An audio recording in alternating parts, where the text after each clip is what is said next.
रसिक श्रोत्यांना नमस्कार. आज आपण ऐकणार आहोत ज्योत्स्ना देवधर लिखित उमर कैद ही एक कौटुंबिक कथा. फोन खणाणला. सुधाकर तिथेच होता. फोन परत परत वाजत राहिला, पण हातातले कामाचे कागद टाकून उठावं वाटेना. वृंदा आतून येऊन फोन घेणं शक्यच नव्हतं. नुकतंच एकमेकांना नेहमीप्रमाणे शब्दांनी उचकारून बुचकारून झालं होतं. राघवचा विषय निघाला की हे असंच होत होतं. तिखटाचं इंजेक्शन घेतल्यासारखे दोघं एकमेकांवर भडकून उठतात, भांडतात, नंतर शांत होतात. स्वतःच्याच नावानं अंघोळ केल्यासारखे. फोन वाजून वाजून बंद व्हायला हवा होता, पण नाही. बेल वाजतच राहिली. शेवटी नाईलाजानं सुधाकरनं फोन उचलला. हॅलो, मी पुण्याहून बोलते, शालन. काय ग, सकाळीच फोन केलास? त्यानं तिला विचारलं. आई खूप आजारी आहे, येऊन भेटून जा. तुझी सारखी आठवण काढते. काय होतंय? डॉक्टर काय म्हणतात? कोणत्या दवाखान्यात आहे? त्यानं अधीरतेनं विचारलं. थकलीये, हार्ट डायलेट झालंय, शिवाय लंग्स पण अफेक्ट झाल्यात. डॉक्टर म्हणतात ती गाठ आतून पसरलीये. म्हणजे कॅन्सर? हो, ब्रेस्ट कॅन्सर.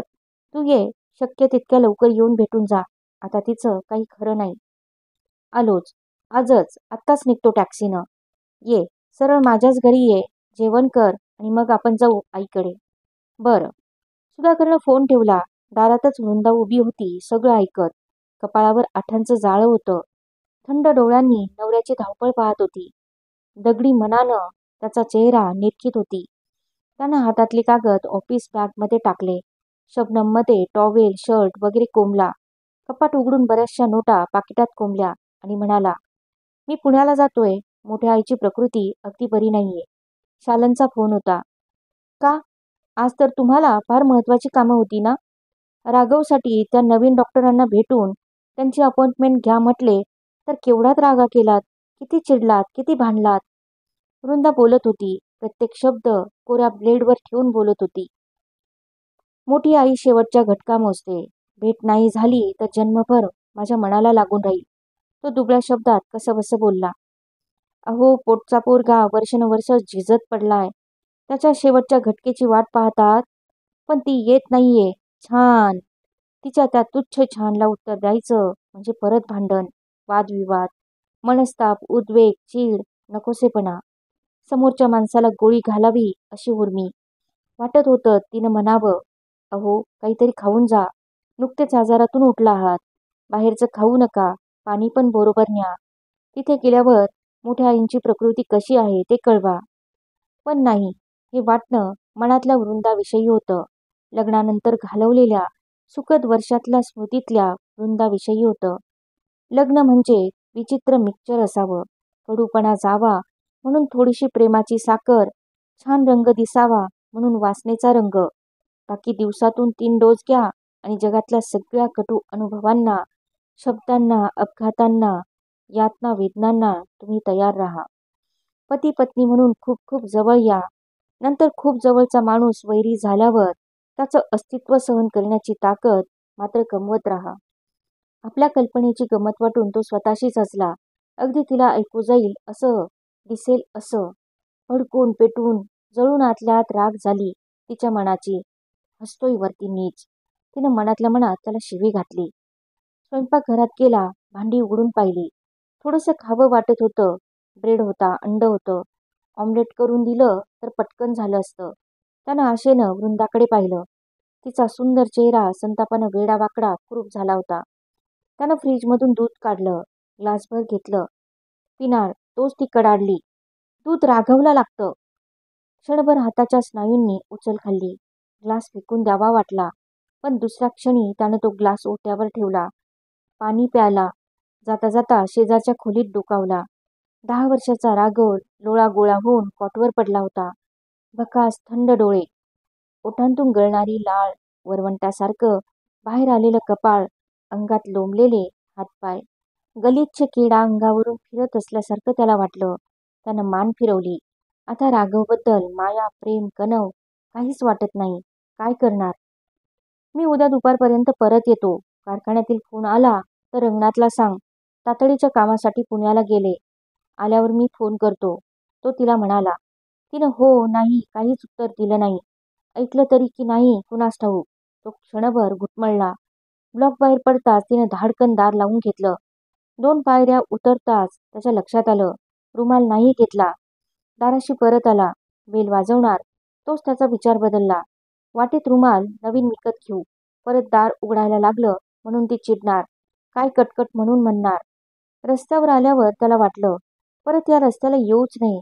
तो जिना चढू नये. त्या ब्लॉकमध्ये परत जाऊच नये. मोठ्या हौसेनं उमेदीनं सजवलेला फ्लॅट आता घर राहिलं नसून यातना घर झालं होतं. त्या घरातली ओढ संपली होती. घर फक्त आसरा राहिलं होतं. आधार संपला होता. काय काय नी किती स्वप्न रचली होती. कोण उमेदीनं अनेक गोष्टी ठरवल्या होत्या.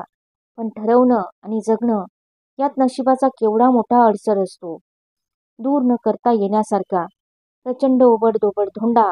तरीही रोजच्या रोज असे काही क्षण येतातच की त्या क्षणांना पकडण्यासाठी जीवाचा आटापिटा करायचा. आयुष्यातली आणखी एक उदास रात्री डोळे मिटून नजरेआड करण्यासाठी दिवसभर जगण्याच्या धडपडीत परत परत त्या ओबडधोबड धोंड्यावर आपटायला होतं. ठेचकाळायला होतं. नियंत्रणाबाहेर गेलेल्या भूतकाळाला वारंवार का कवटाळत राहतो आपण. टॅक्सी पुण्याच्या दिशेने धावत होती. त्याचं मन भूतकाळात किरक्या घेत होतं. स्वतःचा जन्म आणि आपण जन्म दिलेला मुलगा राघव. मोठी आई आजारी होती. शेवटचे दिवस मोजत होती. आणि राघव जन्मल्यापासून शेवटच्या घटकेच्या श्वासाला चिकटून वर्षानुवर्ष ढकलत होता. मोठ्या आईला सुखानं मरण यावं. पुण्यवान माणसाला इच्छामरण येतं तसं राघवला पण मरण यावं. पण ते दयामरण. आणि आपल्यासारख्या दुर्दैवी माणसाला मरण यावं अपघातानं, आजारानं की आत्महत्या? ते शक्य नाही होत. शक्ती आणि सहनशक्तीच्या शेवटच्या थेंबापर्यंत गेल्या जन्मीचं या जन्मीचं पाप भोगत राहायचं. तेच प्रायश्चित्त म्हणायचं. परिचित चेहरे अपरिचित होऊन जातात तेव्हा स्वतःचा परिचय नव्यानं करून घ्यावा लागतो. आत्मशोधाशिवाय दुसऱ्या आधारानं कसं जगणार आता? ब्रेक दाबून गाडी कचकन थांबवावी तसे त्याने विचार झटकले. मन बाहेर वळवलं. निसर्ग पाहू लागला. घाटात सगळीकडे हिरवळ दाटली होती. पाण्याच्या फेसाळ धारा खडकावरून उड्या मारत धावत होत्या. काही महिन्यांपूर्वी हे सगळं किती उजाड रखरखीत होतं. ऋतुचक्र चालू आहे. उन्हाळा, पावसाळा, हिवाळा. आपला ऋतू फक्त आसवांचा आणि उदासीचा. त्याने हिरवळ उगवत नाही. फेसाळ धारा तनमन ओलं करून टाकत नाही. वृंदाला जरा सुद्धा काहीही वाटत नाही का आपल्याबद्दल? आपलं कर्तृत्व, आपलं देखणेपण, आपलं धंद्यातलं यश याचं तिला काहीच अप्रूप नाही का? खूप खूप लोकांना आपण आवडतो ते आपलं कौतुक करतात, आपली स्तुती करतात. पण वृंदा त्या सुखद अनुभवातून आपल्याला कठोर अशा सत्यासमोर आणून टाकते. ढकलते त्या खडकावर. ते सुद्धा अशा पद्धतीनं जसं मेलेलं कुत्र ओढून रस्त्याच्या कडेला टाकावं असं. छे छे, आपण तेच परत परत का उगाळत बसलो आहोत? शरीर टॅक्सीत आहे म्हणून ते पुण्याच्या दिशेने जातंय एवढंच. खरं तर ते सतत संपलेल्या दिवसांच्या अवशेषांना कवटाळून बसलेलं असतं. पण भूतकाळाची नाळ कापून जगायचं तरी कसं? मागं वळून पाहिलं नाही तर पुढची वाट किती राहिलीये याचा अंदाज कसा यायचा? कडू अनुभवांचे खराटे मागे टाकत आलो तर पुढची वाट सुकर करायची कशी? त्या भूतकाळानंच तर मोठ्या आईशी आपल्याला अतूट अशा धाक्यात बांधून ठेवलंय. आई कित्येकदा म्हणाली आणि तिने बजावलं होतं, सुधाकर, मी गेले तरी आई नाही असं मानू नकोस. मोठ्या आईचं ऋण विसरू नकोस. ती तुझी दूध आई आहे. वृंदा ही अशी, राघव तो तसा, नुसता भुईला भार. यांची फार काळजी वाटते. मी गेल्यावर त्यांचा पण राघव होऊन जाईल का रे? परावलंबी. तू सुख देशील म्हणावं तर तुझ्याच ललाटी सुखाची एक रेषा नाहीये. तुझीच खरं तर सगळ्यांना जास्त काळजी वाटते. आई गेली. बाबांच्या डोक्यावर दुःखानं परिणामच झाला. आई बाबांचं प्रेमळ वैवाहिक जीवन बघून आपल्या मनात कित्येकदा हिवा दाटून आलाय. आई गेल्यावर बाबांनी लहान मुलासारखा रडून आकांत केला. म्हातारे डोळे अधू करून घेतले. कानांना कमी ऐकू येतच होतं. आता कान पाडूनच दिवस ओढू लागले. विलक्षण म्हणजे आईच्या मृत्यूच्या आघातानं बाबांची गंध शक्तीच गेली. त्यांना आता कसलाच वास येत नाही. त्या दिवशी जे रामायण घडलं ते याचमुळं. राघवला डॉक्टरांकडे घेऊन जाताना वृंदा 4-4 वेळा बाबांना बजावून गेली. कुकर लावलाय, 3 शिट्ट्या झाल्यावर बंद करा. आल्या आल्या राघवला भात लागेल. बाबा सगळं विसरून गेले. गॅस पेटतच राहिला. कुकरमधलं पाणी संपून गेलं. नशीब वृंदा लगेचच परत आली. डॉक्टर भेटले नाहीत म्हणून, अपॉइंटमेंट घेऊनही ते भेटले नाहीत म्हणून ती संतापूनच परत आली होती. राघवला नेणं आणणं हेच मोठं तापदायक, त्रासदायक आणि कष्टदायक होतं. तिच्या नाकाला नेमका वास आला. धावतच जाऊन तिनं गॅस बंद केला आणि बाबांवर एकदम कडाडली. आज मी लवकर नसते आले तर काय झालं असतं कोण जाणे. कुकर फुटला असता, आग लागून सगळं जळून गेलं असतं, अगदी तुमच्या सकट. कळतंय का तुम्हाला? इतकं संतापून ओरडून बोलल्यावर बाबांना सगळं कळलं होतं. आपली चूक झाली म्हणून ते शर्मिंदे झाले. तसेच उपाशीपोटी पायात चप्पल अडकवून घराच्या वळणावर एका झाडाखाली आपली वाट पाहत बसून होते. भेटल्यावर लहान मुलासारखे रडत सांगत राहिले, आपली चूक, सुनेची चूक. त्या दिवशी बाबांना वृद्धाश्रमात ठेवून आलो. आईला अग्नी दिल्यावर जितक्या रीतेपणानं स्मशानातून परतलो, तितक्याच रीतेपणानं वृद्धाश्रमातून परतलो. बाबांचा वर्तमानाशी एकदम तुकडा पाडून त्यांना भविष्याच्या दरीत सोडून आलो. आपल्या संसारातल्या वणव्यात कशाला होरपळून टाकायचं त्यांना. हुंडा देऊन मुलीला सासरच्या माणसांना देऊन टाकायची, तसं पैसे देऊन बाबांना वृद्धाश्रमाला देऊन टाकलं. आई बापाविना म्हणून स्वतःला स्वतः पोरगं अनाथ करून टाकलं. अशी मुरड घालत, असे टाके घालत आपण आपलं मन, शरीर वृंदापासून तोडत संपवत आणलंय. आत्महत्या एक विचित्र हत्या. सतत जगणं एक आत्माहीन शरीरासारखं, भावनाहीन मनासारखं. इच्छामरण, दयामरण आणि मरण. आई सांगायची, कित्येकदा सांगायची, सुधाकर, तू 3 मुलींच्या पाठीवर झालास. तुला कुठे ठेवू आणि कुठे नको असं आम्हा दोघांना होऊन जाईल. खाली ठेवलं तर तुला मुंगी चावेल, डोईवर घेतलं तर कावळा नेईल, अशी आमच्या प्रेमाची तऱ्हा. तू पुरता महिन्याचा सुद्धा झाला नव्हतास रे, तेव्हाच धाकटीला देवी आल्या, या एवढ्याल्या ढबू पैशासारख्या. खेड असते, तिथे उषा पायथ्याशी डॉक्टर नसतात, पण घराघरात माणसं असतात. प्रेम द्यायला, घ्यायला, मदतीला धावून येणारे असतात. धाकटी होती तेव्हा 2-2.5 वर्षाची. ती माझ्या मांडीवरून खाली उतरायला तयार नव्हती. तापानं फणफणत होती. तू अंगावर पिणारा. तुला तरी कसं दूर ठेवणार. 4-6 घर पलीकडे राहणारा पित्रे काकू पण बाळंतीणच होत्या. पित्रे काका स्वतः आले. तुला दुपट्यात गुंडाळून आपल्या घरी नेताना सांगून गेले, वहिनी, आता काळजी करू नका. तुमच्या सुधाकरला ही पाजेल. धाकटीला बरं वाटू द्या. तोवर सुधाकर आमच्या शालनचा तो जुळा भाऊ आहे. सुधा, त्या माऊलीनं आपल्या 4 महिन्याच्या शालनला वेळेला वरचं दूध पाजलं रे, पण तुला कधी उपाशी ठेवलं नाही. त्यांचं दूध तुला मानवलं. तू चांगलं अंग धरलंस. रात्रीच्या शांत वेळी लहान मुलांच्या रडण्याचा आवाज कानी यायचा. माझ्या जीवाची उलाढाल व्हायची. वाटायचं तू रडतो आहेस माझ्यासाठी, माझ्या दुधासाठी. मांडीवरची धाकटी दुधानं न्हाऊन निघायची. मी रोज जायची. पित्रे काकूंच्या जाळीतून तुला पाहायची. तुला देवीची लागण होऊ नये म्हणून तुझ्यावर सावली सुद्धा पडू द्यायची नाही. तुझ्यासाठी देवाला केवढं साकडं घातलं होतं ते माझं मला ठाऊक रे. किती नवस सायास केले होते, किती देवळांचे उंबरे झिजवले होते, माझी मीच जाणते. देवानं मला मुलगा दिला, पण माझं आई पण भुकेलं ठेवलं. तू मिळूनही मला मिळाला नाहीस. फार रडले रे मी तुझ्यासाठी, फार रडले मी. आपल्याच बाळाला स्पर्श करता येऊ नये, त्याला पाजता येऊ नये, त्याला नाहू माकू घालण्याचा आनंद मिळू नये, त्याला पुढ्यात घेऊन झोपता येऊ नये. या भोगाला काय म्हणायचं सांग. पण भोग भोगूनच संपतात हेच खरं. धाकटी बरी झाली. तुला माझ्याजवळ देताना पित्रे काकू आनंदाने रडत होत्या. मला म्हणाल्या, सुधाकरची आई, देवानं माझ्या हाताला यश दिलं. दुसऱ्याचं पोर सांभाळतो म्हणून हे घरी घेऊन आले खरे, पण केवढी जबाबदारी वाटत होती तुम्हाला काय सांगू. देवाला माझ्या दुधाची आण घातली. बाळ सुखरूप राहिलं. त्याला नीट सांभाळा. फार माया लावलीये त्यांनी मला. घ्या पदराखाली. आईचा पाना आटायचा नाही. सुधाकर, कधीही विसरू नकोस. त्या माऊलीमुळे माझी वंशवेल वाढली. तू मला मिळालास. नाही ग आई, वंशवेल खुरटलीये. राघव बघ कसा लोळागोळा झालाय. वेडा, म्हातारा झालायस का? एक पोर आपलं पाप घेऊन जन्माला आलंय खरं, पण आणखी मुलं होतील चांगली, सुदृढ, सुरेख, तुझ्यासारखी. आई, आणखी मुलं होतील हे जे म्हणालीस ना, त्याबद्दल खूप काही सांगायचं होतं ग. मन मोकळं करायचं होतं, पण तू तर अशी घाईघाईनं निघून गेलीस. जणू मृत्यूच्या वाटेवर कुणी तुझी वाट पाहत उभं होतं. राघवच्या जन्मानंतर त्याचं अपंगत्व आम्हा दोघांच्या सगळ्या भावभावनांना पांगळं करत राहिलं. दोघांच्या मनात प्रचंड द्वंद्व चालू असायचं. अशा पोराच्या जन्माचं पापशाप एकमेकांवर ढकलून स्वतःची समजूत घालून घेत होतो.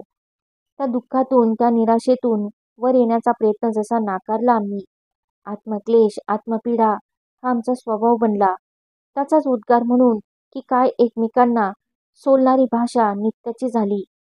आमच्या वैवाहिक जीवनाला राग, द्वेष, तिरस्कार, चीड यांची लक्तरं लोंबली. यातूनच माझ्यातला राक्षस पोसत राहिला. वृंदाच्या स्वभावात एका सॅडिस्ट बाईनं घर केलं. वृंदाला त्रास देताना, तिला बोल लावताना मला आनंद, समाधान मिळायचं.